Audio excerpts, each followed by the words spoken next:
Hey there, I'd like to share an unboxing and just a quick tutorial on the quality of this hydraulic seal tool. And so there's 3 different sizes in here, and it gives you the instructions on the back. If you're familiar with putting seals in hydraulic hoses, this is going to totally make sense to you.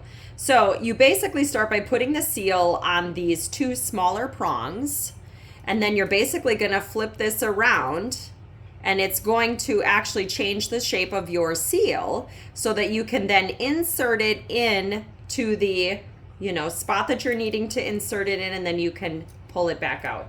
So these are your different sizes. So you've got your red one, your yellow one, your blue one, so you can kind of see the different size differences that you'll have as far as seals that you may be putting in.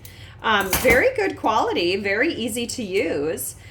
So hopefully this just makes your job a little less messy and a little bit easier with using this hydraulic seal tool kit.